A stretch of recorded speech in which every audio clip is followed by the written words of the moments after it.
I'm Evie Lucas and you're listening to Origin Archives, recorded on the lands of the Kaurna people.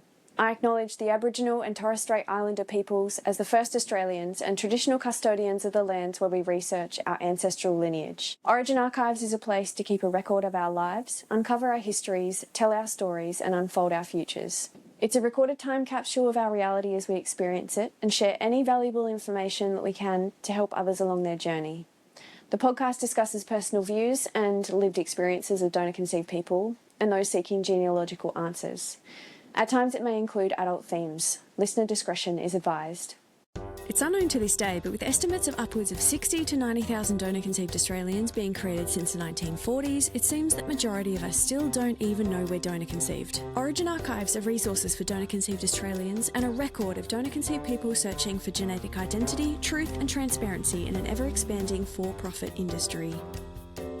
Damian Adams is a highly respected donor-conceived advocate and someone who's been working for decades to improve the legislation in South Australia. Damian's also a father, medical researcher who's published research on donor-conceived health outcomes, as well as a busy martial arts teacher. Damian's been part of numerous media over this time advocating for donor-conceived rights, as well as speaking in Geneva in 2019 at the 30th anniversary of the UN Convention on the Rights of the Child. This was alongside a group of donor-conceived and surrogate-born people from all over the world. Despite having known he was donor-conceived growing up, this didn't mean he wouldn't take part in advocacy or find his own surprises along the way. Hi, Damian Adams. Thank you so much for joining me on the podcast Origin Archives. How are you? I'm fine, thank you. Hope you're well too. Yeah, I'm great. Thank you so much for joining me here to be able to speak about your long history doing it. I feel like you're one of the people donor-conceived Australians should really know who you are and all of the work you've done, because you've led the charge in a lot of changes that have happened in donor conception, especially over the last 20, 30 years. I mean, I've only known you a short time compared to that, but in researching you and everything you've done, I look at, God, I was 25 at this point, or I was 21 when you were already doing so much. So I want to say thank you. I've been able to witness some of it in South Australia the last few years. But if someone who's donor conceived hasn't heard of you before, could you give an introduction to yourself? Sure. So I was conceived at the Queen Elizabeth Hospital here in South Australia in 1973, which was fairly early on. So I do know of some other people that were conceived there in about 1969, but it was certainly the earlier times of when reproductive clinics were being set up in Australia. So the QH was one of the leaders there, and they were also the leaders for doing frozen storage of sperm. And so I was one of the early ones to be frozen as well. I don't know if that's had any impact on me, but maybe it's because I don't like the cold. Yeah, so my feet are always cold. Yeah, and but I was actually quite lucky in that my parents always told me about being donor conceived. So it's always been a part of my own story and my own knowledge of who I am. Unlike most people I know who have found out in adulthood and quite often in sort of traumatic and, not so great situations. So I've been, very lucky in that regard, because my parents were actually told by the doctors to keep it a secret at the time. But their opinion was that, it's not a good way to start a family by basing it on a lie. So they were quite forward in their thinking in that regard. So my story in that perspective follows a line with, there's a social researcher by the name of Ken Daniels who posited in his book that donor-conceived people should never remember a time that they didn't know that they were donor-conceived. And so I certainly fit into that philosophy that he had. And what foresight your parents had. Yeah, exactly. And to go against what the doctors had recommended was, quite a thing back then, actually. Yeah, absolutely. And so then if you always knew you were donor-conceived, that didn't necessarily impact you just being fine with it. There's like a big narrative now, if you know, you'll be fine and not ask any questions, but you still did. Yeah, exactly. And there was a lady whose name escapes me at the moment, but she was quite prominent, 10, 15 years ago, particularly from the UK, who had that line basically, oh, well, if you tell children early enough, then they're going to be fine. I was like, hey, over here. But it is probably a little bit more nuanced than that. So growing up, I think as a kid, I was always too busy just being a child. Going to school, having fun with friends to really think about it too much. But I always knew that I didn't quite fit in with my dad's family the same way I fitted in with my mum's family.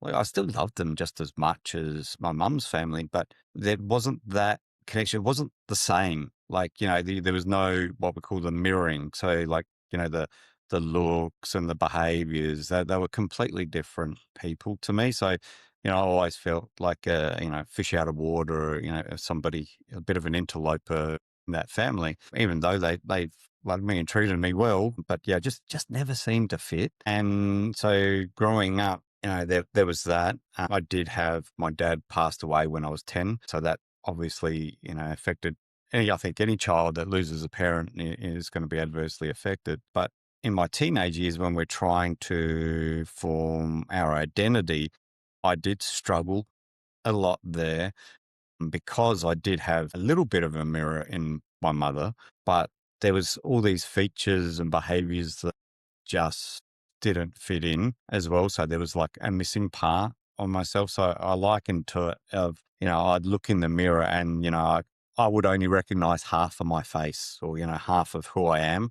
And it was quite difficult to deal with. But then my mother knew that the law had changed around the time that I actually turned 15. It was a few years before that, where people in South Australia were going to be allowed access to non-identifying information. And so she said, oh, how about we apply, see if we can find out some information about your biological father. And the clinic at the time went, oh no, the records are lost. We don't know where they are. And so that was kind of it. And I just sort of went about my life. I'd also, in some ways, it might be, and it's always hard to say why you think something in those earlier days, because I actually kind of felt special, like, a lot of effort went into creating me, medical marvel and all those sort of things. And, I was sort of quite proud of being donor conceived at the time, which didn't change too much later until I had a child of my own and my whole world got flipped upside down like I couldn't believe. But then it wasn't until I was actually at university, I was having a lot of health issues, and an immunologist at the time suggested, oh, look, it'd probably help me if we could see if you could find out any information about the medical history of your biological father. So we contacted the clinic back again and just to sort of go, well, was there any sort of health history that they might have hidden somewhere in some records? And their story had changed this time to, I don't know, the records were destroyed or something. So, what's going on? And then we decided we'd put in a Freedom of Information request, and lo and behold, the records appeared and they were there like magic all along. And it's something that so many other people I know of happened as well. So, I'd hear, on social media, or in the earlier days, we didn't have social media. It was like email Yahoo groups and forums. And so people would say, oh, I was told that the clinic had destroyed or lost the records.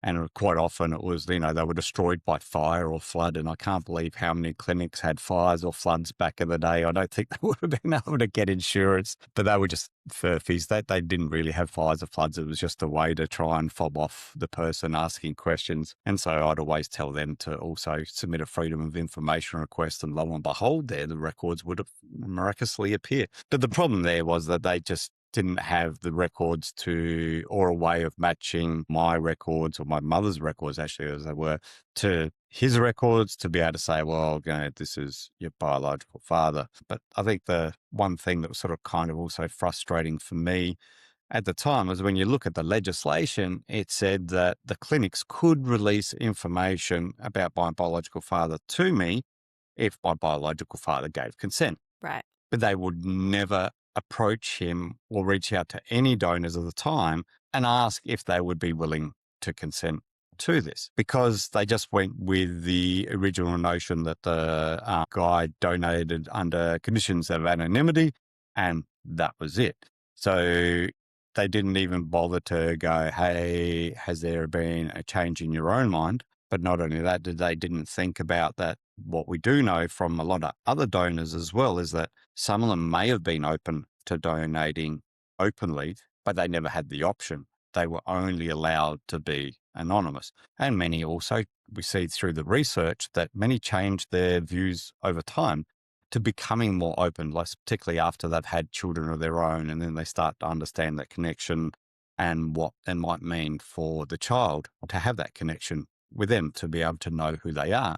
And so many do become more open. And so I think it's quite frustrating from my perspective that clinics didn't follow the legislation or the research to go, hey, would you allow this information to be passed on? Mm. And so is that kind of the connecting that first happened was through, was it like Blogspot? You know, like the blogs and things that you were part of? Yes. I did a blog for quite a while, putting some of my research and thoughts on various things at the day. So that was sort of quite I think a prominent thing, sort of probably midway through, I guess, my sort of advocacy era. So I think the earlier days, it was more just email communications with other donor conceived people that I knew, and the Yahoo groups and forums that we'd created. So Yeah. they were ones where they were only for donor conceived people. So they became safe spaces for people to be able to communicate. Because we also had at the time, so we had the Donor Conception Support Group of Australia, which was great. They were doing a lot of advocacy work for many, many years. And sort of they were getting to a point where they were burnt out trying to, make headway and not really getting very far, because I think it's just more a matter of, the zeitgeist of the time, where sometimes it just requires a period of time to pass before, society's views change, or you have the right person in power at the time to be able to change things. But even they had like meetings and so forth. There was always, don't exceed people were always on sort of tenterhooks about what they might say or not say, because they might have the fear of upsetting their parents or other recipient parents, or particularly, clinics and doctors that were the gatekeepers and might withhold information. So there was always this sense of having to sort of toe the line and, just try and be nice about it. Can we please have this information that everybody else has, but, we're not allowed to have it. Yeah. Then so did all of that advocacy work lead to the 2010 Senate inquiry? Was that kind of the first big thing that happened? For me, it was. So we've been doing, so on my own previously, I'd been writing to all the politicians in South Australia, and also particularly the health ministers. Each time there was a new health minister, try again, try again, try again. And that was increasingly frustrating. But then the Donor Conception Support Group, we'd organised this petition, and I remember that at my parents' news agency that we had this petition, all this paper there and getting people to sign it. And so we'd presented this petition to the federal government. So we found a senator that was willing to take it on board. And so then they created the Senate inquiry into donor conception practice in Australia. So that was probably one of the big initial steps, because it actually got them to look at the legislation and the practices and the regulation and what's happening with clinics, and finding all the flaws, and how also donor conceived people were being treated differently to adoptees and other people in Australia, and that each individual state was treating people differently. And there was just no national consistent implementation of donor conception practice and laws and rights for donor conceived people, even though we had the NHMRC, the National Health and Medical Research Council guidelines, which all clinics had to follow. But that sort of really only sort of applied for people born after 2004. So for all of us older people, we were kind of sort of left in limbo. Yeah. When they said that they used to follow the guideline limits of 10 families, and we're all finding tens or hundreds of siblings. Well, that's it. It's like, 10 family limit, but how many kids does each family have? Or as many people are finding out, donors might go under different names, or it might be a 10 family limit in this state, but then they ship sperm interstate to other clinics. And so it just goes on and on and on. And it's just, people are now, or, during this period, that particularly it's just like being cattle or sheep, that, we're just livestock. It's just numbers, numbers, numbers. And there's international shipping now, I guess. Yeah, exactly. And So- there's even less regulation there for us to be able to ensure that clinics over there are doing the right thing by Australian law and regulation. And then so there was the 2010 Senate inquiry, but then in the meantime, you were sort of thinking that you wanted your birth certificate to reflect the truth. And so then that was about 2015. Yeah, that's right. So it's something that had always bugged me that, like I had a dog that was a purebred dog that had a better, birth certificate than I did.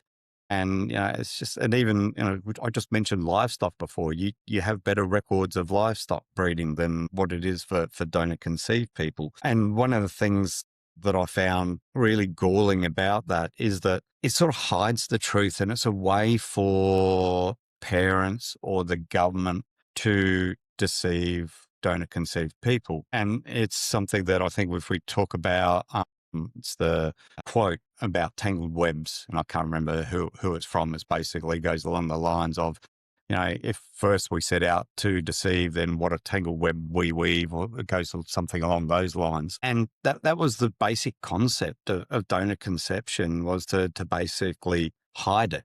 So, in some days, in some clinics, they would even look for donors that looked like the social father so that nobody would raise any question. They obviously didn't pick one that matched my dad at all because they couldn't look any different. So, but, people would just still believe that, he was my biological father. And, if nobody mentioned anything, that was just accepted. But the galling part that I found there, and the hypocrisy, was that donor conception was set up to basically ensure that at least one parent had a biological connection with the child, because otherwise they could adopt or be foster parents and things like that. Not that I'm condoning adoption or that sort of thing anyway, because that's a lot of issues there as well. And I fully support that, adoption is really reduced and should only be done in the most extreme circumstances. And there are different models such as guardianship and stewardship, which are probably a lot better than erasing people's past. But that's a side story. But with donor conception, so that it was set up so that at least one would have this biological connection. So they recognized that was important for the family, but that this other connection could just be disposable. So it was allowed to matter for the parents that one could be related, but not the other, or for the child. And it was just hidden from the child. And I just think that's just an absolutely horrible way to think of the child and what their connections might mean. Doesn't mean that their love or connection with the social parent is diminished in any way. Because I love my dad as much as any person, but just the hiding of the truth is just inherently wrong. Absolutely. And so when you started that journey with your birth certificate, I'd heard you say at the presentation as part of the UN Convention on the Rights of the Child celebration, the 30th anniversary, when you all spoke there, you'd said that you represented yourself and you were up against 3 lawyers. Yes. Yeah.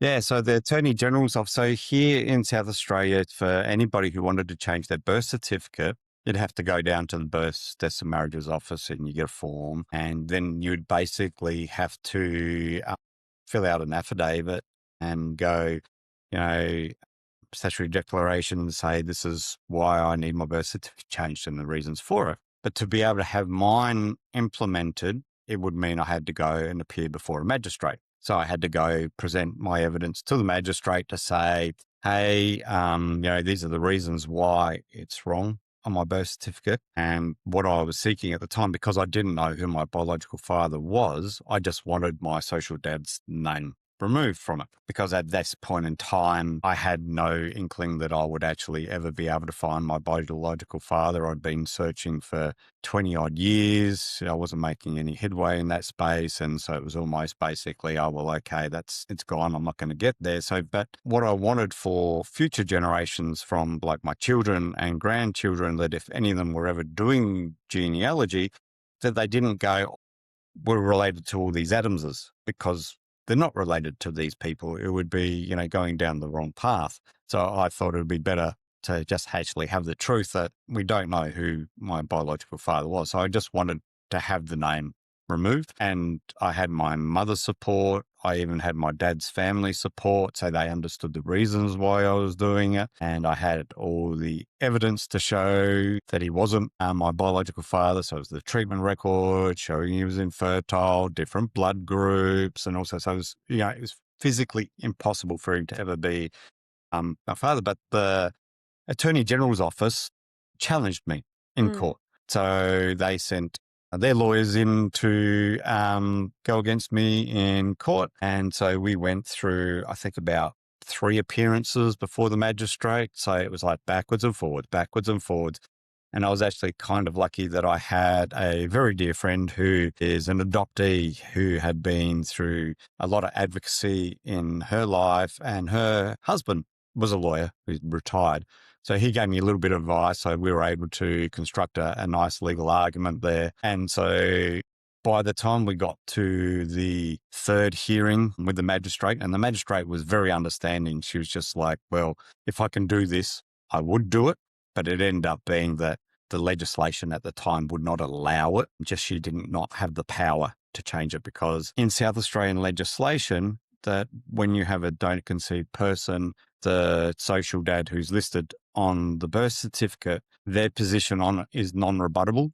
So every other person in South Australia who's born in any other way can rebut paternity, but donor conceived people cannot. So we've got, a real conflict and, disjoint of, different rights across South Australian society there with who can rebut paternity and who cannot. But by the time we got to the 3rd hearing, instead of just being one hearing and then it going on, the Attorney General's office was getting a little bit concerned that I was able to mount a decent challenge, an argument that by the 3rd hearing, they actually had 3 lawyers in court against me. So I consider, even though I lost the case, I consider that a bit of a win, that they were that worried about me that they had to send 3 lawyers to make sure that I lost. Yeah, that's pretty good. And then you went, I have to change the law anyway. And then you just got that done in the end. Yeah. Yeah, it was basically right. Okay, so I can't get my birth certificate changed because the law won't allow me to, so I'll change the law. Yeah, oh well. We'll just move on with that. But then, so that was around the time, right? That was, if that's 2015, then that was around the time of the RUDC conference. So yes. Even amongst all of this, you were giving talks on doing DNA testing.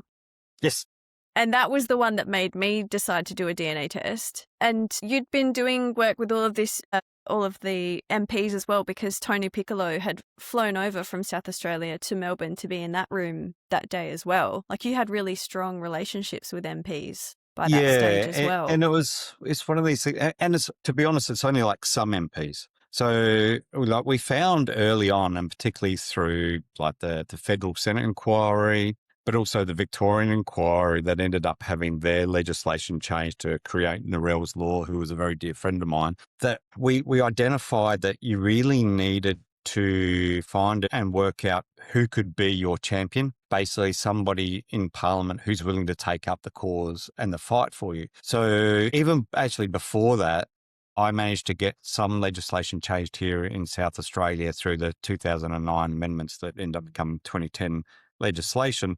There was a chap here by the name of Bob Such, who was an independent at the time, and he wasn't even my local member. I ended up shifting into his electorate, so it actually ended up working out in the end that I was one of his constituents.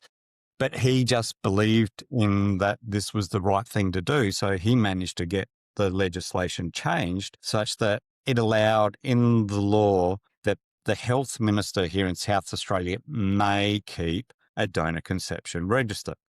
Now, the problem with the word may was that he didn't have to. He was not forced to.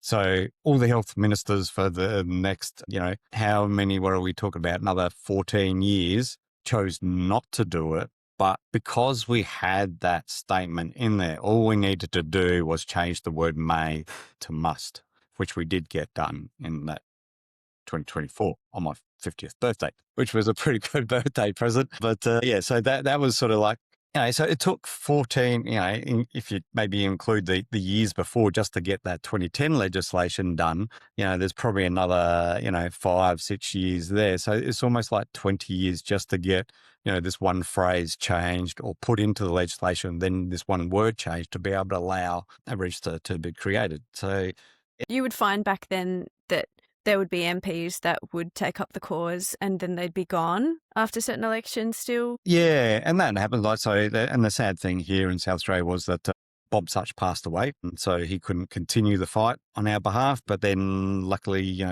Tony Piccolo stepped up to the plate, and then we also found other allies through another MP, Connie Benares, who managed to also get some legislation changed to allow the legislation to actually be brought in to change that may to must. So yeah, it's finding those champions and, going through and meeting so many politicians and writing to so many that you can really get a feel for. There are some that are just really don't care. It's not in their interest at all. They don't see any votes in it, or they don't believe in it. That, trying to find that right person who can take that cause on for you is vitally important. If you don't have that, then you don't go very far. Yeah, it definitely seemed to be more like the independents or the Greens, or if there are any donors in Parliament, which we were lucky there were, or donor conceived people, there's at least one in Victoria. So hoping that they'll now match Victoria with South Australia's legislation, since it's because in Victoria now it's the Narelle's law is that the clinic may share health information, not that they must. So there's the same kind of issue. Yeah, we I need guess to get that over one there. changed as well. Yeah. And to try and get, I liken it to, and we were kind of lucky that Narelle's law came through first, because then also paved the way for the South Australian legislation. And now we're looking at other legislation in other states, so a bit of the domino effect that we can try and have that occur, across the country. And the problem we have is that because health is state-based, and then there will be other legislation surrounding that, to try and have complete harmony across each state is always going to be difficult, because the other legislation that can surround it will be different.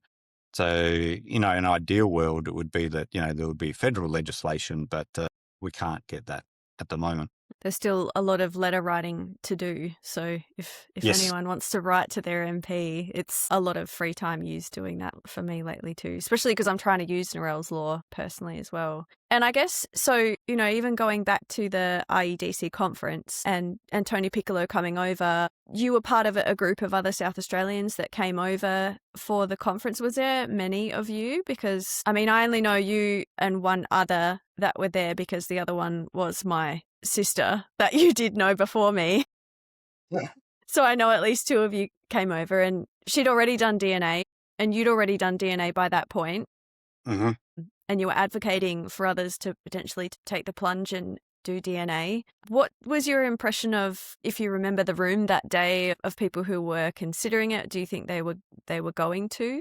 Yeah, there was a few of us from South Australia over there for the conference. And so we'd all, up to that stage, quite a few of us, there was probably 4 of us that had at that stage been doing the rounds of different parliamentarians, and even doing some media and going, talking to these politicians. And so one of those was your sister. I didn't know at the time. Yeah. Who, I guess we won't mention by name.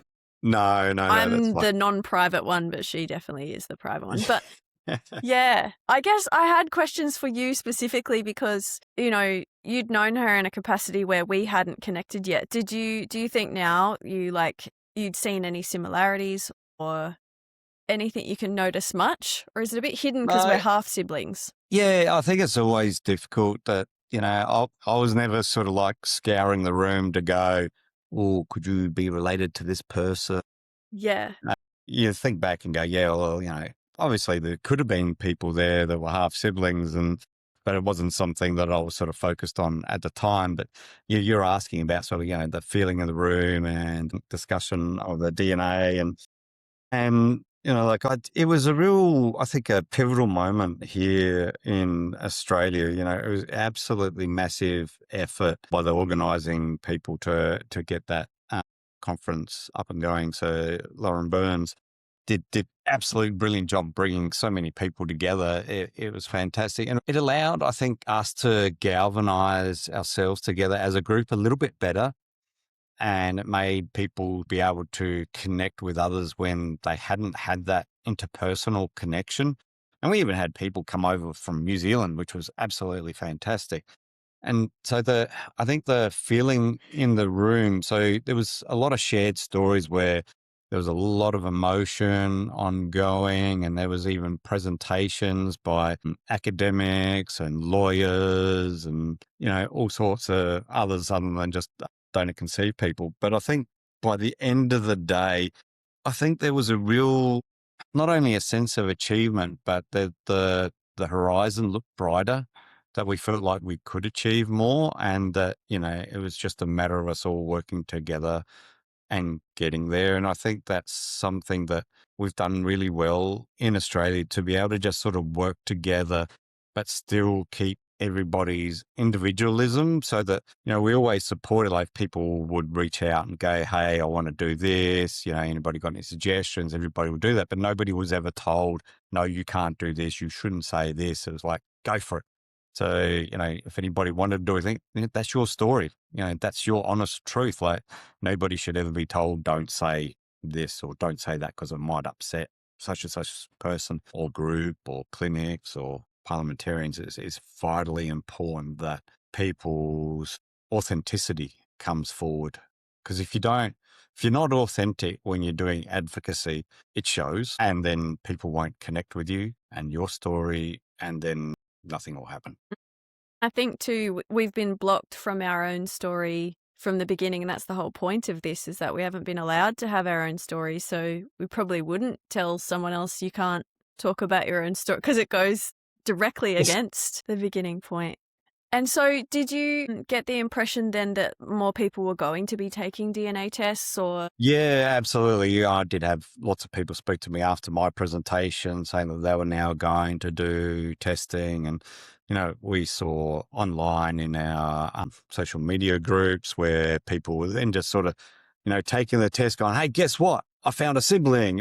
I found my biological father. Right? And I was actually, to be perfectly honest, because there was a few of us that I knew for a long period of time that had been doing the DNA testing. I did lots of different types of testing and, hadn't got anywhere with it. And that I thought that particularly here in Australia, that it was going to take quite some time before people were going to start getting matches to work out, their siblings or the biological father, mother was. But yet people were starting to report almost straight away that they were finding these connections. And I was absolutely blown away that how quick it actually started working for people. Because you were doing talks, I guess, before 2015, and Yes. I came to one the other week with the Relationships Australia. Thought about this, from a talk back then to a talk now. Has the information changed quite a lot for what you're asking people to consider when doing a test? I think so some of the testing companies have changed. Some of the technology's changed a little bit. So like in the early days, I might have only been just talking about, maybe just the old traditional paternity testing, Y-DNA, CODIS markers. So we were looking at we even set up like the world's first donor conceived DNA register using what's called the CODIS markers. But the problem there is it relies on this test called the avuncular test, where you work on the process of inclusion and it works on probability that somebody's related or not.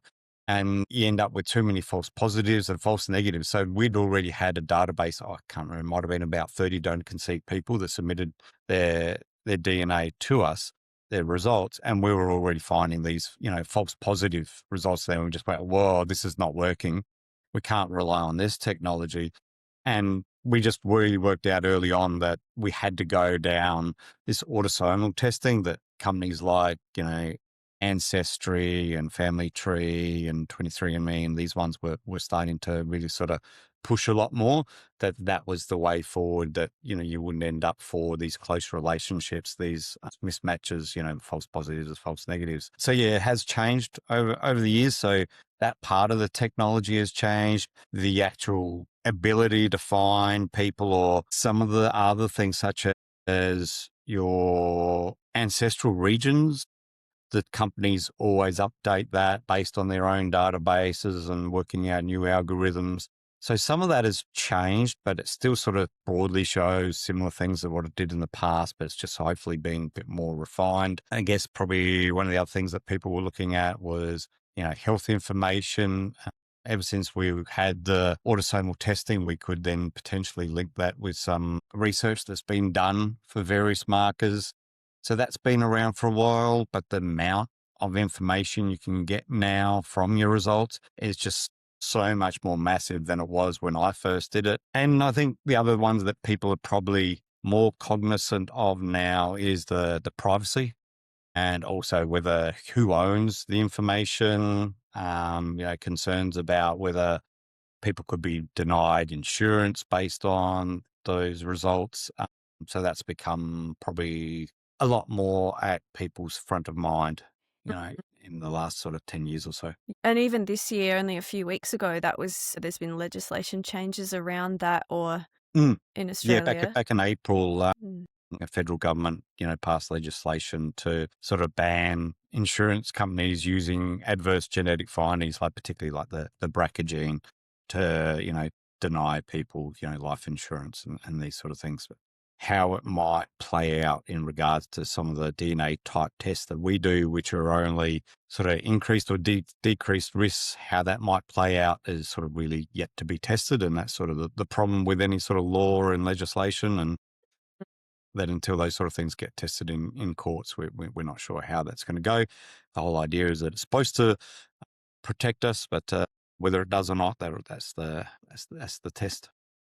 I'm kind of, I guess, more biased because I do find siblings that are across different donor codes and across different states. So for me, that's been the only way that I could access the health information that's been helpful to me. What would you say to a donor conceived person if they haven't done the ancestry DNA and they're contemplating it? Here in South Australia, we've got a donor conception register. Hopefully people might look at that to start with. And we do have some other registers in other states, but the registers aren't perfect. And the historical records could be destroyed. Some of them could be lost, even though we know that some of them have actually been found through Freedom of Information requests. But some of them aren't perfect. Some of them have been redacted. Some of them might have different donor codes where the sample might have been come from. And we do know, like I know some siblings from, Western Australia that weren't matched on the register, but found each other through DNA. So, I always think that DNA is the best way to ensure whether you're getting accurate results. So, I think the combination of the both is important. I feel like that as well. To ensure that the paperwork that the clinics do give, if they give it, is actually worth the paper. And the other thing too is that, I think if we look at like the Victorian legislation, that if people were matched through the register there, that they then had to submit to VARTA, reasons for wanting to contact the person. So then they would get cancelled and the other person would get cancelled, and then they'd organise meetings. The one benefit of, doing the DNA test is you could potentially contact each other directly. So while I acknowledge that counselling may be important for some people, and, some of it can be really trying and, it can cause a lot of trauma, and then they should absolutely reach out for counselling. But for some people, they don't need counselling. So why force people to go through counselling through VARTA or Relationships Australia or whoever if you don't want it? If all of a sudden you connect with somebody on ancestry.com through the DNA and you're both happy to just chat on there and then organise your own meetings, you're adults, you should be allowed to do it. So that's where I get a bit frustrated with some of the regulations in some places if they force people to do it, and which was a real big thing that when we got the regulations through here in South Australia, we made sure that it wasn't mandatory that they had to do the counselling. It should be there, absolutely, if they want it, but should not be mandatory. Absolutely. And you're a medical researcher yourself anyway, in your day-to-day. So do you think that choice of your direction for your study and your professional life, do you think that was impacted by knowing you were donor conceived? Yeah, it's a very good question. So I actually did a degree in biotechnology and I did genetic engineering. as my main major, and I was doing genetic care engineering of rice and wheat. And then I actually moved into Department of Physiology at Adelaide Uni, and we were studying there what's called the developmental origins of health and disease. And the scientific theory, and when we talk about theory, it's not just a hypothesis, it's basically a statement where it's supported by evidence. So we have the theory of gravity, the theory of relativity. So we know that this exists based on a lot of evidence. And so DOHAD, or the developmental origins of health and disease, is supported by a lot of evidence. And so that was sort of kind of critical into where I would actually end up and do my PhD. But after that, I was working in regenerative medicine, and I was doing a lot of work with DNA. And, I knew through what I was working with in the lab that, every time I freeze thaw DNA, that it gets damaged. So I was sitting there thinking, well, what's happening with sperm and these things? So, could this be affecting, myself and other donor conceived people? And I was doing some presentations at conferences more on the sort of legal and ethical perspectives of donor conception. And there was a lady there who was somebody I had a lot of contact with from SA Health. And she was a bit of an academic as well. And she sort of went, well, hey, why don't you just go do a PhD in this area as well? Okay. Nobody else is looking at what I wanted to look at. So I ended up doing a PhD in this area in my spare time. So I was still working in the lab as a scientist full-time in other areas. I didn't end up resolving the question of whether, freeze thawing, sperm was going to adversely affect people. But, I did find out a bunch of other things that actually surprised me quite significantly. So yeah, that was quite a journey there as well. We have put onto the Origin Archives website under the research tab as well. Could you tell us a bit about those findings? Yeah, so it starts off with, I mentioned about the DOHAD hypothesis or theory. And basically what that states is that if you were born prematurely or of low birth weight, or what we also call small for gestational age, you're more likely to go on to have adverse health outcomes in adulthood. So things like cardiovascular disease, metabolic disorders such as type 2 diabetes and obesity, these are significantly elevated in people that are born with adverse perinatal outcomes, as I just sort of mentioned. And so to start off with, I ended up having a look at perinatal outcomes for donor-conceived people through donor sperm and donor oocytes. So I conducted the first systematic reviews in those areas. So the donor oocyte outcomes was very significant for donor-conceived oocyte neonates to be born prematurely and of low birth weight, so which feeds into what I mentioned before from the DOHAD hypothesis. And then for donor sperm, they were more likely to be born of low birth weight and have increased birth defects. So that fits in with the DOHAD hypothesis of okay, they're born with worse outcomes at birth. Does this then translate into what we sort of know with DOHAD in increased cardiovascular risk or type 2 diabetes and obesity in adulthood? So then I decided to conduct some research into that, because the research that I'd seen at the time looking at donor-conceived people was mainly sort of focused on, psychosocial outcomes.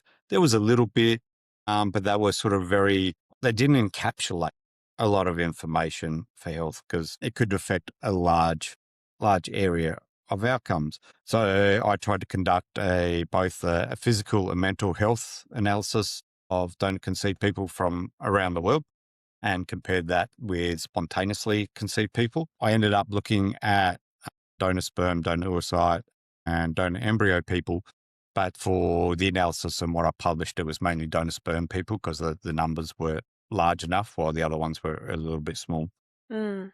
But what we found there actually surprised me. So I was expecting, because I knew that they had these adverse perinatal outcomes, I was expecting that we might find an increase in cardiovascular disease or type 2 diabetes or obesity. And I didn't. But I found an increase in the incidence of type 1 diabetes, thyroid disease, increased incidence of environmental allergies, all these outcomes that were sort of primarily immunological based. So seemed to be some sort of change in the immunological system of these donor-conceived people, that all these outcomes, well, the majority were sort of immunological based.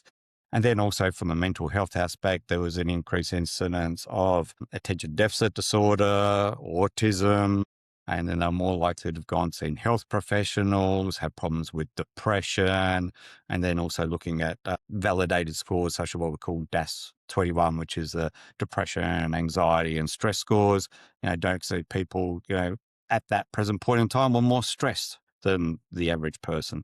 So we saw that there was an increase in both physical and mental health poor outcomes. And the thing that sort of really tied it together for me, particularly for the both physical and mental health outcomes, is that we know, and we have seen in the donor conception pregnancies, is that women are more likely to experience preeclampsia. Mhm. So preeclampsia is an immune-mediated response. And so particularly the easiest way to sort of think about that, particularly for donor eggs, is that if you think from any sort of biological perspective, no woman's body would ever expect to carry another woman's egg. Like it just wouldn't happen. It's only a medical thing, right? So, and if we think about the immune system, it recognizes self versus non-self. But the interesting thing with when a baby or an embryo is formed in the woman's body is the immune system has to be dampened down because half the baby is non-self, right? So there's this sort of like tempering of the immune system, so to make sure that it doesn't reject the baby. But for donor embryos, that immune system's still trying to fight it a little bit more. So you end up with preeclampsia, which is one of the most common and significant incidents of fetal and maternal morbidity and mortality. If you get pregnant, preeclampsia is just a real significant health issue. But even with sperm, so if we think about outside of donor conception, so any woman who gets pregnant to a new partner, if it happens very soon, a meeting, like if they've only just sort of had sex once or twice, there's more likely, or there's a higher incidence of preeclampsia. So anytime that the woman changes partner, or even if they're pregnant for the first time, there's a higher incidence of preeclampsia. And there's also research showing that those women who get pregnant through donor conception, that if they get pregnant on like the first try, second try, or third try, they're more likely to have preeclampsia than those that have done it 4 or 5 times with the same donor. Wow. Because the immune system basically gets used to the antigens of the sperm. So when you have a new partner, the immune system's having a bit of, oh, what's this new thing? You've had a partner for a period of time, gets used to it, goes, okay, this is okay. And so preeclampsia then is associated with epigenetic modification, which then can cause issues down the track, not only for the mother, but all the child. So even in normal pregnancies, not involving donor conception, if there's preeclampsia involved, that results in poorer neonatal outcomes, maternal outcomes, even long-term. So mental health, other physical health outcomes into the future, the woman's worse off through preeclampsia. And we also know those children have poorer outcomes long-term. So there seems to be this change through epigenetic modification of the immune axis in the donor conceived people, particularly if they're involved with a preeclamptic pregnancy. And so we did see through the research that there were more incidents of maternal complications involving preeclampsia in donor conception. So that's a very long-winded story. No, that's excellent. Thank you. Yeah, that's really, really helpful. Do you think there's any impact then, all the clinics using ICSI, like injecting the sperm straight into the egg? Yeah, there's some other things there with ICSI as well in that. So one of the head IVF doctors here in South Australia, he gave a very interesting talk, and he was actually very forthcoming about it because he said that ICSI was almost the perfect model for the ART industry because you've got a male who has some fertility who they were able to then enable a pregnancy to occur, but that infertility is actually passed on to the next generation. So those male children are more likely to need ART assistance to have children as well. So they're creating the next generation of customers. So it was very telling that, he recognized that as a problem way back then. That's pretty interesting. And, they also use ICSI for people who are potentially same-sex couples or for donor conception when the donor doesn't necessarily have infertility as well, which seems odd that they just add that on. Yeah, I'm not a huge fan of it. The human body has various systems for a reason, including sperm selection when it connects with the egg and all the signaling that occurs there. And there's also, immune system, things that work out there as well. So that if we have all these sperm that connect with the egg, it's not necessarily the first one that makes it there that gets through. So that the egg can actually be quite selective. And so it's supposed to be, the survival of the fittest and this sort of thing. But then with ICSI, it's basically a person or a computer algorithm looking at the sperm and this egg going, well, yes, I think this one's the best one and this is the best one, and we're just going to put them together. But maybe those two should never have met. Yep. And so with your studies that show about the preeclampsia, have there been more or flow-on studies that you've seen from your study as well? So if we go back one step with the systematic reviews I did, so there's been several systematic reviews, particularly in donor oocytes, and they all showed the same outcomes as I did. So it's been supported by lots of research that donor oocytes have far poorer outcomes. Donor sperm systematic reviews, there's been far less done in that space. It just doesn't seem to be the appetite for researchers to look at that for whatever reason. I don't know if it's because it's just been around for so long. They've just gone, yeah, okay, it's all fine. But in regards to the long-term health outcomes, there has been some other research, but it's been very restricted in what they looked at. And so if they went, okay, we looked at cardiovascular disease and type 2 diabetes or obesity, like I mentioned before, of course they didn't find anything because they didn't look at a big enough picture. And there might have been things that I didn't look for either. I just tried to sort of get a large enough picture of as many different indications as possible. And so there might be things that I missed. And I would hope that sometime in the future, somebody else might do a similar one that's a lot bigger and it might refute my findings. And that's perfectly fine. And, I'm happy. This is what we do in science, is we try and replicate it. We make the next study bigger, better, better models to try and work out what's actually going on there. Yeah. Yeah. And what would you like to see if anyone was doing a study now, or if you were to just, I don't know, have a few years and something fully funded? What would you... My genetic engineering background and sort of the DNA says I'd love to get DNA samples on all of them, and then we could sort of do some large scale analysis to see if there was, a higher incidence of epigenetic modification. And so there is some evidence to suggest that can happen, and particularly for those born from IVF, depending on the type of even a media that the eggs and the embryos are grown in, can affect, epigenetic change. So some of that, which is sort of one that's what I probably call very concrete evidence. So if we just talk about people reporting various outcomes, people say, well, they're self-reported, not necessarily gold standard. So if we can do that, if we can look at potential medical records so we can get an indication there. And that's something that we were able to do. We did a study here in South Australia, which was probably the largest population-based study of comparing donor sperm neonates to those conceived naturally. So we were able to have every single birth here in South Australia for, I can't remember where it was, might have been 12, 15 years. So we had every single birth here in South Australia there. So that's what we probably call a bit of a gold standard study. So we're able to analyze everybody. There was no selection of bias or anything like that. And from that, we were able to actually have a look at the perinatal health outcome records because they had to be reported as part of the South Australian legislation.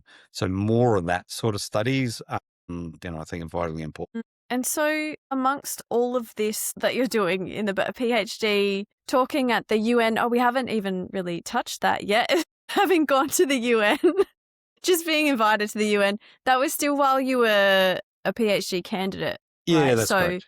Yeah. I guess, could you take us through that, flying over to the UN, a group of DCP? Yeah, that was very, very surreal. So yeah, it was the 30th anniversary on the UN Convention of the Rights of the Child. And we were in this session called something along, Children of Technology. And so there was also somebody there born from surrogacy. So we all, I think might have had like 2 minutes each, bang, bang, bang, bang, to present our stories. And all our stories were to focus on something a little bit different and unique. And so we're in we're in the United Nations in Geneva, which was, just something special to be there in and of itself. Who gets to actually go in the buildings in Geneva. But we're in one of these rooms, and there was lots of people from the UN, but also those involved with human rights and children's rights with the United Nations there. And we all gave our speeches, and at the end there was a standing ovation, and like they didn't sit down for ages, and the clapping just sort of went on and on. And that was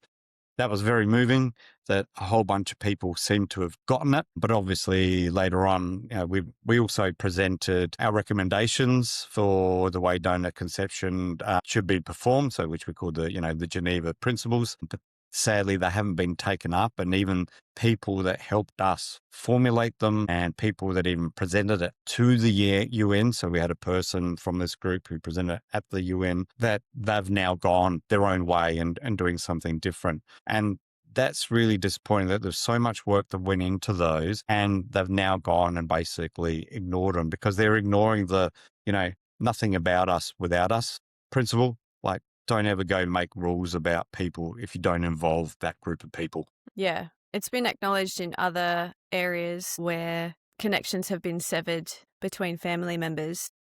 Mm. And it's acknowledged, but not in the donor conceived case. Not yet, at least. Yes. And so after the UN, how long was it until you got kind of closer to your matches? I'm trying not to give away too much, because I know a lot more to the story. It was actually just before going to the UN that I'd actually met my biological father. So I actually put up a photo of him and me looking almost identical. So 30 years difference between the two of us, and both had sporting the same mutton chops. Yes. And so did you get the okay from him that you could show his photo at the UN? Yes. Hey, by the way.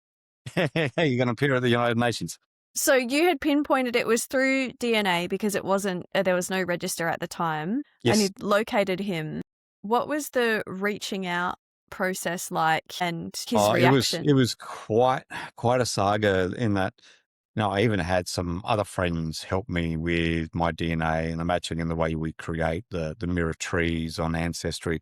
So some other people that had a lot of experience there, because it was actually quite difficult with the amount of people that were in this family that we were trying to identify, and, people that were also closely related. So it sort of changed some of the percentage matches that would normally occur. But we'd originally connected with a distant cousin, and his profile was managed by his daughter, and we'd communicated quite a bit over it, and she also was helping me with it, because she was also looking for his family. And then looking through their tree, we identified some people with a family name that was a match for people that I had a Y DNA match with. And so that sort of indicated that, this might be the family I'm looking for. And also that their name actually coincided with the letters of the donor code that was on my mum's records. And so there was multiple pieces of the puzzle all of a sudden coming together, bang, bang, bang, bang. And it's like, okay, looks like we're on the right path. And this girl, she knew this family, and they were in the next town. And so she went, I know where one of them works. I'll go and have a chat with them. So she went and just had a chat on my behalf and sort of explained my story. And the lady she spoke to goes, oh, well, lots of weird stuff happens in this family, so it wouldn't surprise me. So I'll go and speak to some people about it. And then we had some conversations, and it ended up being that the lady that she spoke to would have been like a potential cousin, but their wife, so cousin-in-law. But she spoke to the guys in the family who would be, potentially my biological father. And her father-in-law said, well, I wasn't a donor, but happy to do the test. And the test came back positive that he was my uncle. But of course, there was, I think, another 6 other brothers to go through, and some of them had passed away, but eventually they got in contact with one of them who hadn't been really in contact with them much at all. And he admitted that, yes, he was a donor and travelled down to South Australia, and was also a bit of a spitting image of me. And then got to go up and actually sort of I met the rest of the family first, and then some time later I got to finally meet him. And just by chance, flying up there with the exact same mutton chops. Yeah, it was just, the funny thing was I was sitting there waiting in the hotel room because he was going to meet me at the hotel and then we're going to go out and have dinner and have a chat. And I'm sitting there, I was just so nervous. I don't think I've been as nervous in my life. And, I ring up my wife, go, oh, look, I had these great big mutton chops on, and go, sometimes, some people find this sort of facial hair might be a bit intimidating. Maybe I should shave it off before he gets there. She goes, no, that's who you are. He should accept you for who you are, and blah, blah, blah. So, all right, okay. And then I open up the door and there he is with the exact same mutton chops. Like, you wouldn't read about it. No, there's so many serendipitous moments with your story. It blows my mind, like the legislation finally passing on your birthday, like on your 50th. 50. So, because you were 40 when they were like, no, you can't have your birth certificate changed. You go, well, I'll change the law. And then on your 50th birthday, it's granted. Like, that's wild. It's wild. And then I guess after we had that change, that's the part that you were really fighting for. Is that correct? The retrospective removal of anonymity, but then also the birth certificate part? Yeah, exactly. And so it's just so that, other people. So part of the reason, so when I initially started doing advocacy, there wasn't really a lot of hope for me and whether I would actually be able to find him, or whether, even if I could get some legislation changed, whether, it was very rare that anything was made retrospective. So it was like, well, if I can't fix it, and it was part of, not only, I wasn't doing it just for myself. It was sort of like, if I can fix my own situation, it was about things I could do for my kids because they changed my perspective on the whole thing. So, it was about what I could leave them. And, my opinion was, well, they have just as much right to know their biological grandfather. How should they be deprived of this? This is not right. So it was about that. But then, even though I might not be able to get it for myself or my kids, if I could prevent the next generation going through the same things that I was going through and have been traumatized by, then that was worth it. So, and my wife said to me at the time, like, particularly early days, there was hardly anybody speaking out in the media. And it was like, well, why do you have to do it? And I was like, well, nobody else is doing it. So I have to. You said that your kids have changed your perspective on it. Is that mostly that it's their right to that information for themselves as well? Or how else did they change your perspective on things? It's a very vivid memory, and it was probably only a couple of weeks after my daughter was born.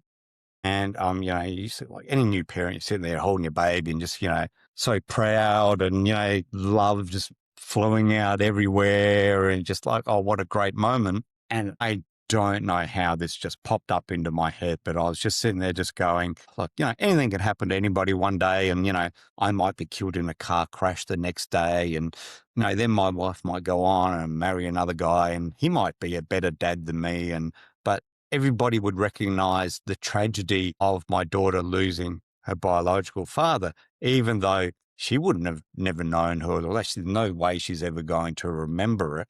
And, this guy might end up being a better dad than me. But people just would intrinsically know the loss and trauma that causes. But then all of a sudden I went, hang on, that's almost my story. I've grown up not knowing my biological father is. And it was a light bulb moment, but it was like a black light bulb. Like everything just went dark, and like instead of being an incredibly happy day, it was an incredibly sad and traumatic day. I just went, my God, this is actually what's happened to me and every other donor conceived person. So it was very profound. Is it the disenfranchised grief, the one that society doesn't understand? So disenfranchised grief. So that's where, like here in society for donor conceived people, we're expected to be grateful for our existence, and we're not allowed to feel sorrow or remorse or trauma associated with this disconnection and severance of these biological ties. And it's like, they go, no, you just have to be grateful. It's like, but you recognize that adoptees are allowed to be upset that they've been separated. You're allowed to, or you recognize that the stolen generation have got trauma from being taken away from their family. You recognize all these other groups, but donor conceived people? No, you don't matter. You've just got to be grateful to be alive. And that's just, it just so fits into the term. And I wonder if that will still be the case in 50 years or whatever the future is for donor conception as well. I guess we'll only be able to wait and see. And so things have moved on. What are we now? A couple of years nearly since the legislation, we're 2 years after the legislation's passed, and a full year nearly of the register being open. The register didn't provide you any more results in terms of connections, but there's been a sort of connection that has appeared. Are you able to go into that? I'm super excited because I've been able to see it. It was complete shock.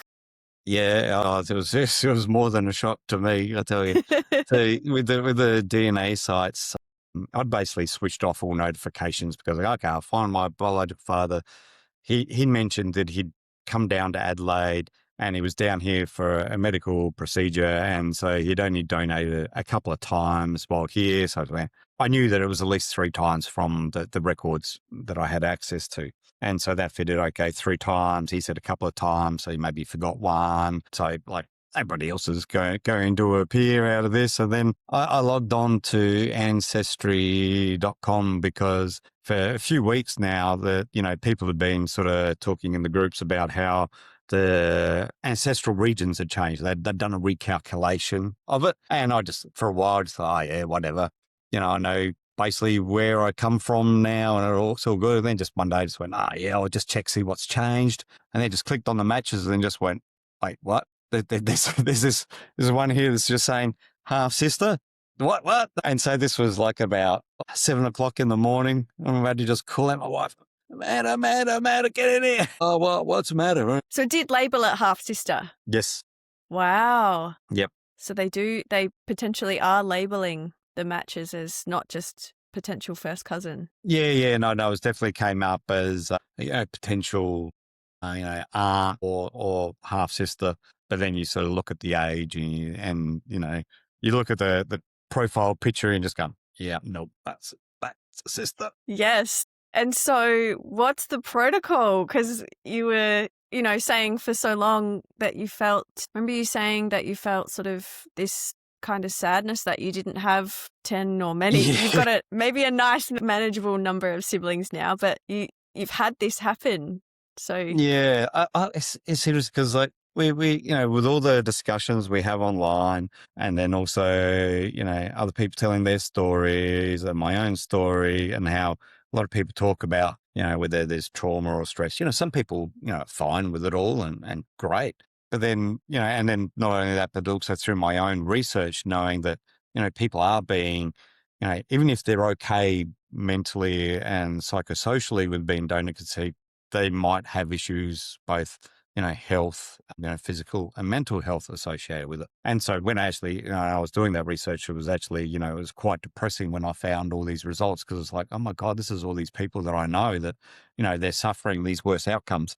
But I always sort of sat there and, I kind of lamented that I didn't have a donor conceived sibling, like everybody else is going, hey, sibling season, I found another sibling. And, as much as, I go, I wouldn't wish this on anybody, but I sort of kind of felt alone. Even I had all these, really great friends. I just didn't have the donor conceived sibling that other people did. And then all of a sudden it was a bit, a bit dichotomous, and they had these two opposing things come together all at once. So it was sort of, happy and sad at the same time. I mean, a lot of us would have claimed you anyway as like a surrogate donor conceived sibling.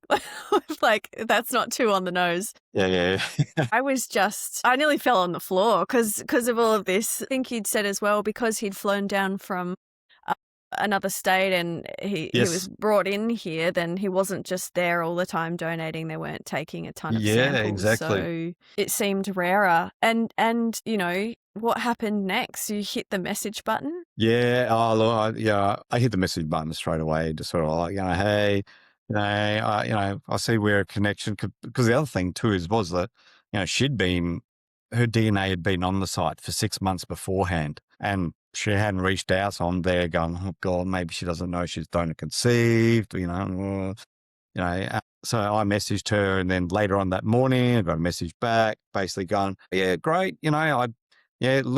Looking forward to exploring, how we might be related. Cause I just sort of said, hey, you're interested in finding out how we might be related. Cause I don't want to tiptoe, maybe they don't know the donor conceived.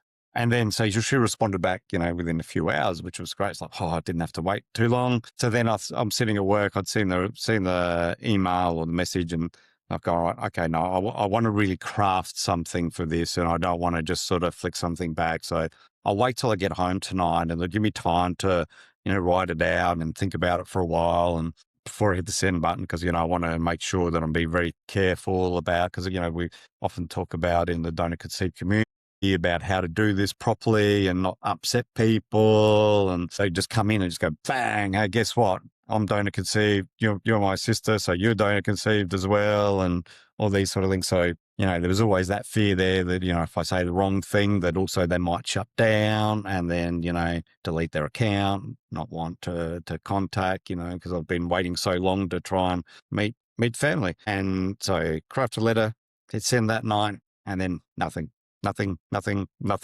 Weeks go by, and I go, oh, God, I don't know what's going on. So I thought, but I couldn't even tell if they'd read it or not. It doesn't have read. So then I've gone, Yeah. all right, geez, maybe this whole thing's blown up. Maybe she's, has gone to her parents and said, guess what? I've got this person saying, they're potentially, might be related as a brother. What's going on? And then the whole world's collapsed around them. So I had a great deal of fear that, their whole world had collapsed, and now, I'm the cause of it. And so then I was like, right, well, I might only get one chance if she shuts down, communications and blocks it. So several weeks in, I wrote another message, basically sort of laying it all on the line, and just sort of went, like, if this is the last message she sees, then, it's going to have to be a good one. But basically, like, this is it. This is what I think's happened, but, like, I don't want anything, I'm not trying to impose on you, but, I'm always here for you. Doesn't matter if you come knocking on my door in 5 years' time, my home's always open. You've got nieces and nephews that would love to meet you, and all this sort of stuff. So it was trying to be as nice as possible, but be succinct, and just to basically put the ball on the court and just lay it all on the line. And then nothing again for a period of time. So I was like, oh my God, what's going on? And so, like, even my boss has come in one day and has just gone, oh, are you all right? And I'm just gone, yeah, no, this is missing in my brain. You really So, had a I real was struggling donor to work with it, conceived and experience. then trying to find other ways, like, because I don't know if she's read the message. And so trying to find other ways of contacting her. It's like, well, everybody does the old Facebook stalking, and okay, she's on Facebook. I had seen that, we'd had a joint friend. So I reached out to that friend and just sort of went, hey, do you know this person very well? And they went, no, don't know them very well. Sometimes people have lots of friends on Facebook, and it's just like, no, don't really know them. So I was like, well, that's a bit of a dead end. I can't use that friend to try and make the communication. But, so I thought, well, maybe she hasn't gone on Ancestry. So I'll just sort of do a very similar message on here and just hope for the best. And then nothing then again for a period of time. And then I was just on Facebook one day, and then all of a sudden, there was a reply coming in, and how it just sort of sits there and there's people typing. Yep. Or the dots or whatever it was. So I can't remember what it is. Dots. The dots go, so something's happening, but it was going on for ages. And it was just make you wait that little bit longer. 15 minutes, half an hour. It could have been like 5 hours. So I was just saying, it was torturous. I just went to, I just can't take this anymore. So I had to leave, because like, oh my God, I can't wait. And so then eventually I come back later on, and then there was the message, and it was a beautiful message. And so, she was all open to connecting, and, there was situations going on at the time that she was having trouble dealing with it all. And so, then a few weeks after that, we met. And so all of a sudden I went from being, the oldest child to being a middle child, and having my world turned upside down with an older sister. By weeks, not years. Yes. Yeah. Because you would have been conceived around the same time. Yeah, exactly. Yep. You really had the full donor conceived person experience with having that sibling pop up, like really just getting your money's worth with the torture. Yeah. And you were giving another talk at Relationships Australia as part of the new register in South Australia to give anyone who wanted to come along things to consider for doing DNA testing. And you walk into the room and I think, I've seen this lady before. That's Damian's sister. And I was buzzing. I was buzzing that night meeting her. It was so cool. And she was so They're the lovely. same name as you. Yes. So, okay, so there's this weird, I said you've got your own weird synchronicities of things that happen, law changes on your birthday, only the one you've been working towards your whole life. And then, you have the same birthday as my brother. So when we left Parliament, I had to quickly, after our drinks, happy birthday, brother. And now you have a sister with the same name as me. So we're doing this weird swapsies. Very cool. But it was so cool to meet her. And she seemed so open to this, which was, I think, the most surprising thing. Yeah. And a bit like it was sort of kind of a bit beautiful, but also something that made me really angry as well. So when I mentioned I contacted the clinic a couple of times, and one was like when I was at university as well to try and find medical history. So the clinic knew that I was looking for information, and she'd done a nursing degree. And I think might have been at the time very similar, like within a year or two after I'd applied for information. She'd applied for information as well, seeking, and they didn't connect us. So there is 30 years that's basically been lost because they chose not to connect us, even though they knew both of us were looking. And so that makes me just so incredibly angry that I've lost 30 years of knowing it. But I guess, if we try and look at it, philosophically, that, maybe things happen at certain times in our lives for whatever reason. As a scientist, I don't believe in a lot of that sort of stuff, but, sometimes it's nice to think that maybe that things just happen or align at the right time. Like, me having legislation changed on my birthday, or meeting my father with the same facial hair, or you having the same name as she does, or that my mother was going to call me her name as well, if I was born a girl. So maybe we've just got to meet each other at the right time in our lives. Just hope there's enough years there. That's the main thing. I guess now it's sort of like making up for lost time. I mean, the sister that I bully her all the time. She won't listen to this, so we can talk as much trash as we want. You got to make up for that lost time. I send many gifts and I always threaten her that I'm going to start smoking. So it's all memes about smoking. Yeah, you got to get onto the bullying. Yeah, I think it's one of those ones. I think particularly in the early stages, though, you're always still cautious. Yes. Because and adoptees talk about it, donor conceived people talk about it, that, even when you've had a good connection with your birth family or your donor conceived family, that you're always worried that if you say the wrong thing, that you'll get cut off. Yes. And then that'll be the end of it all. So you're always, I guess, sometimes holding back your true self. Yeah. It's hard. Just out of fear. And that's really sad. Mm. But, look, I hope we both get to the stage that, we are comfortable to bully each other like you two are. Yeah, well, actually, so it might not surprise you because maybe I'm hard-headed and so is she, but we've had a period of time where we didn't speak. Yep. Where we infuriated each other too much and we didn't speak. And then I think it was at least a year we didn't speak and then sort of have sorted it out and maybe got to know each other in that way where you do know each other's buttons. I'm not sure if I'm doing the sibling thing correctly, but other people tell me that it is like that you do. It's normal to fight with your siblings or something. So, but I guess as long as, and I think things with siblings, that you then get over it and it's like, well, it's just sibling, but we still love each other and that's okay. But I still accept you. But if it was sort of more a friendship or something else, then you might not forgive those things. But getting to that stage, I think, is always the concern or the tricky thing to make sure that you can get there before. Just trying to give it some time, maybe. Yep.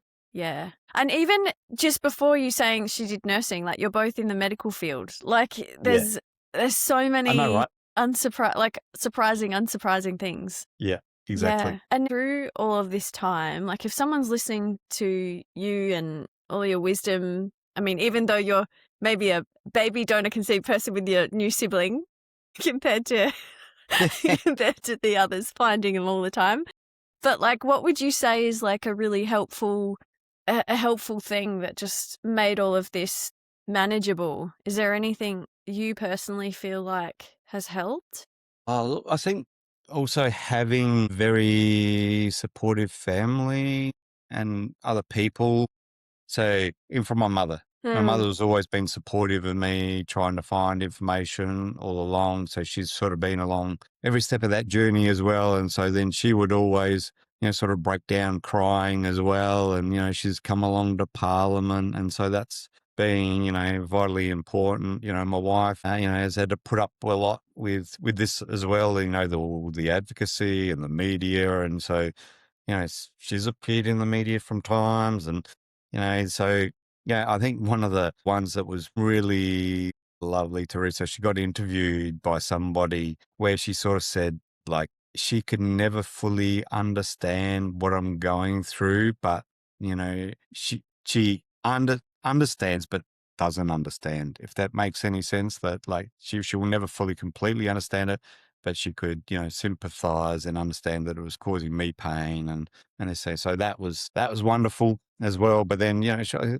guess the sense of also community and support from other donor conceived people that, like, particularly in the early days until I'd connected with some other donor conceived people, it is very lonely because you don't feel like you can necessarily talk to your friends at school or, maybe your parents because you're worried that you might upset them. That, it wasn't until that I'd connected with other donor conceived people that, you could fully explore these things fully. So having those people that you can talk to who are not going to judge you, and it's okay to feel however you feel. So one of the early talks I did for the Donor Conception Support Group of Australia, I mentioned that, and it was mainly recipient parents in the room, that, they shouldn't try and force the child into any sort of thought or belief or feelings. That the child's thoughts and feelings are theirs. That's their genuine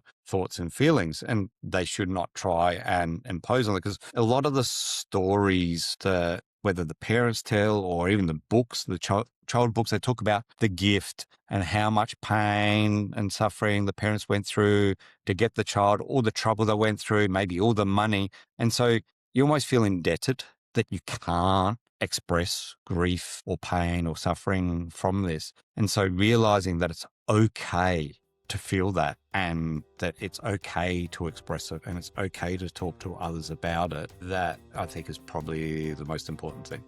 I want to thank Damian for all of the contributions he's made in the donor conceived community, and again for so generously sharing in this recording. I think from hearing Damian's story and about his work and advocacy, it demonstrates just how interwoven all of it can be with the rest of our lives, and just how much waiting for a resolution there can be. While waiting for answers that feel like they might never come, we have to live our lives. But we can assist with some things that might impact others or other generations of donor-conceived people. We might not be doing things like needed medical research in the donor-conceived community, conducting impossible legal challenges in court, changing a state's legislation, or going to the United Nations to share our experience. But anything you can do inside the donor-conceived community can have ripple effects that you might never see the results of. However, your voice matters. Damian's cheers at our local catch-ups mean so much to me, as do all of the other parts of his incredible advocacy efforts. And I wouldn't actually have found my sister without them. If you're enjoying these episodes, please rate them, give them a like, or share them with a friend. Any support you can give means that someone who might need these resources has a chance to see them and find the information and answers they're looking for and the help they might need. You never know if you might be listening to someone's story that you're related to. Or perhaps a loved one of yours finds out they too are in need of these stories or resources. I've benefited from donor-conceived people in my community who have searched for answers, shared information, and pushed for change. I thank all of them for doing what they could so that I have the information that I do and felt support when I needed it.